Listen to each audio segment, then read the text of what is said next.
wabarakatuh. Hormat kami pada senior-senior kami. Sebenarnya yang tampil di sini berdua, saya dengan senior kami, Ibu Sukesi. Namun di sini barangkali saya mewakili beliau.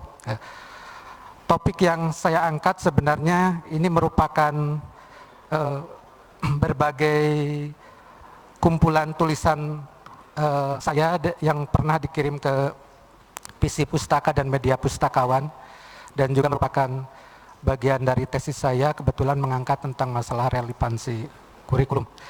Kemudian dalam paparan ini barangkali saya lebih banyak ilustrasi ke program studi perpustakaan Unpad, karena kebetulan saya sebagai salah satu tim pengembangan kurikulum.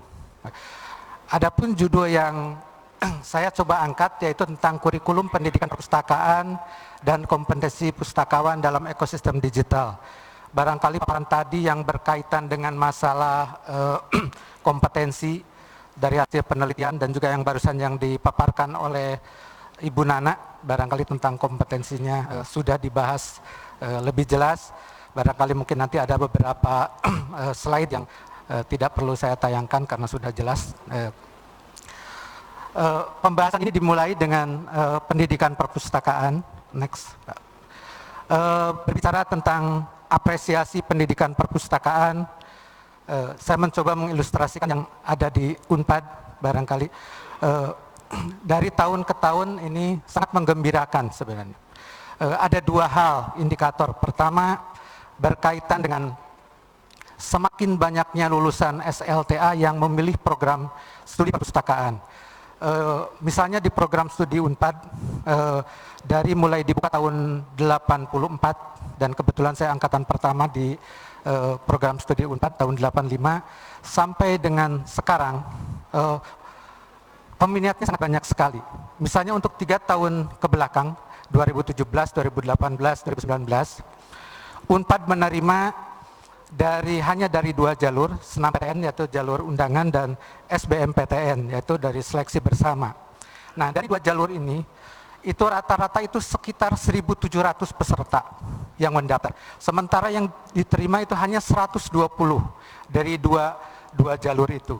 Nah, jadi peminatnya itu sangat banyak sekali. Ini terlihat, dan barangkali gambaran ini tidak jauh berbeda lah dengan program-program studi yang ada di beberapa perguruan tinggi lain. Hal ini menunjukkan bahwa profesi pustakawan sudah banyak dilirik masyarakat. Nah, ini satu kegembiraan. Kemudian hal lain adalah dari lembaga pendidikan. Saat ini perguruan tinggi atau lembaga pendidikan tinggi yang menyelenggarakan pendidikan perpustakaan barangkali sangat banyak lah. Kalau lihat di data, itu lebih dari 30, bahkan mungkin masuk ke 40 lembaga pendidikan yang menyelenggarakan pendidikan perpustakaan, dari program diploma sampai dengan program ES2. Barangkali beberapa program lain sedang bersiap-siap untuk menyelenggarakan program S3 ya, dan malahan ada yang sudah membuka program S3. Nah, ini menunjukkan dari 2 indikator ini bahwa profesi pustakawan dan pendidikan perpustakaan ini sangat menggembirakan dari hari ke hari. Oke, next. Nah, berbicara tentang pendidikan perpustakaan barangkali suatu hal yang menarik, karena kebetulan saya dari orang kurikulum, banyak mengkaji tentang masalah kurikulum dan pendidikan, terutama pendidikan perpustakaan.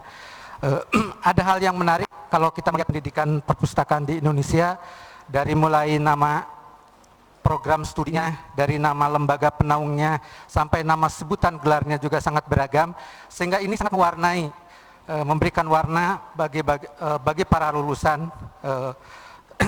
terutama lulusan pendidikan ilmu perpustakaan. Nah, kemudian hal lain juga yang menarik adalah bahwa sampai dengan 2014, barangkali ini hal yang kalau saya mungkin bisa dikoreksi. Ini yang mendorong mungkin teman-teman dari berbagai lembaga membentuk suatu asosiasi lembaga perpustakaan, pendidikan perpustakaan waktu itu tahun 2014. Karena kalau melihat di Permendikbud 154 2014. Nah, ini sempat ada yang mengagetkan bahwa sebutan program studi kita itu di rumpun ilmu itu tidak ada. Itu sehingga sempat mendorong teman-teman waktu itu berkumpul dan mungkin merumuskan hal ini. Mungkin boleh dicek lah. Ini tidak ada sebutan dan rumpun ilmunya juga tidak ada. Nah, kemudian setelah itu baru tahun 2017, next, dengan munculnya Permenristek Dikti dan juga Kepmenristek Dikti 257, maka ada kejelasan mengenai penamaan program studi pada pendidikan tinggi di Indonesia. Nah, di sini terlihat bahwa program studi perpustakaan ada di rumpun mana. Nah, next. Nah, berdasarkan Permenristek Dikti nomor 15 dan Kepmenristek Dikti yang merupakan penjelasan lebih lanjut bahwa pendidikan ilmu perpustakaan itu ada di bawah rumpun ilmu informasi. Nah, di mana menurut Kepmenristek Dikti ini bahwa pendidikan perpustakaan itu terdiri dari pendidikan akademik dan pendidikan vokasi. Di mana untuk pendidikan akademik itu terdiri dari program studi ilmu informasi, kemudian program studi perpustakaan dan sains informasi. Barangkali ini yang menarik karena meskipun ada ini, Unpad sampai sekarang masih menggunakan program studi perpustakaan dan ilmu informasi. Jadi ini belum. Kemudian dengan sebutan gelar S.I, S-nya besar, I-nya besar, untuk jenjang sarjana, SSI dan magister maupun program doktor. Sedangkan untuk pendidikan vokasi yang termasuk dalam rumpun ilmu informasi terdiri dari program studi kearsipan dan program studi perpustakaan. Ini untuk jenjang, kalau ini berdasarkan Kepmenristek Dikti, jadi untuk program diploma.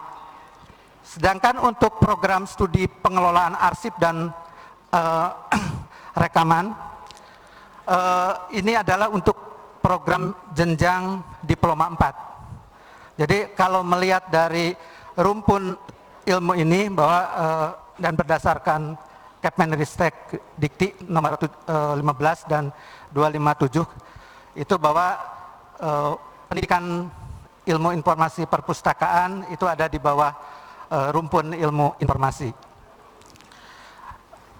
Ini berkaitan dengan lanjut ke, oke. Nah, kemudian masuk ke masalah kurikulum. Karena kebetulan saya lebih concern di masalah kurikulum, bahwa dalam pendidikan kurikulum adalah merupakan hal yang sangat penting karena dengan adanya kurikulum maka akan ada kejelasan mengenai hal yang harus dicapai. Nah, kemudian berkaitan dengan masalah kurikulum, barangkali secara teoris tidak perlu lah. Next, next, oke. Ini kurikulum barangkali secara teori kita mengenal ada 3 kurikulum dan kurikulum sebagai rencana pelajaran, kurikulum sebagai rencana belajar, dan kurikulum sebagai rencana belajar. Nah, ini berkaitan dengan konsep kurikulum, kemudian masuk ke kurikulum pendidikan tinggi. Berbicara tentang kurikulum pendidikan tinggi, bahwa kita telah mengalami beberapa perkembangan atau perubahan kurikulum, yaitu dari tahun 94, 2002, dan 2013. Next, ya, oke.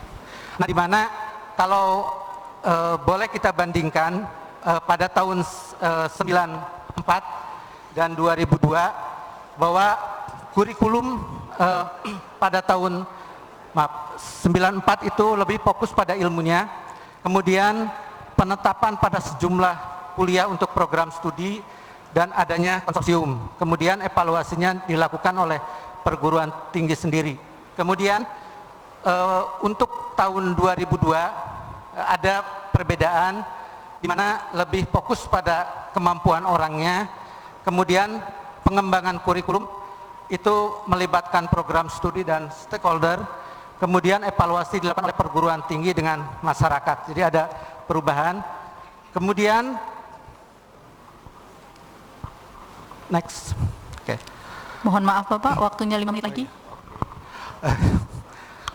Oke, kemudian tahun 2013 itu muncul ada istilah KKNI. Tadi oleh Mbak Nana disebutkan ada SKKNI, kemudian ada yang disebut KKNI. KKNI adalah merupakan kerangka kualifikasi, yaitu kerangka penjenjangan. Di mana untuk pendidikan tinggi itu kerangka penjenjangan itu dari 5, 6 sampai dengan 9. 5 untuk diploma, S1 itu 6, dan profesi sampai dengan program doktor. Kemudian juga dalam kurikulum keluarnya Permendikbud 73 2013 ini muncul ada istilah learning outcome atau capaian pembelajaran. Jadi yang disebut dengan learning outcome atau capaian pembelajaran ada merupakan hasil yang dicapai oleh seorang lulusan. Jadi seorang lulusan suatu program studi tertentu kira-kira kemampuan apa yang harus dimiliki. Nah, di mana dalam ini kaitannya dengan kompetensi yang dipaparkan oleh Ibu Nana tadi, ada yang disebut dengan sikap, pengetahuan, dan keterampilan. Begitu juga dalam capaian pembelajaran ini, itu meliputi 3 hal tersebut. Gitu. Kemudian langsung ke,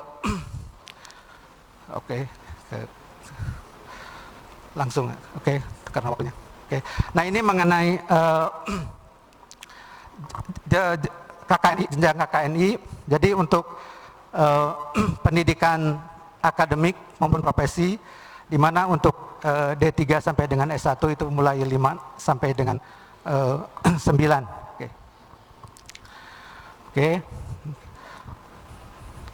Nah ini jadi ada 3 aspek, sikap, pengetahuan, dan keterampilan.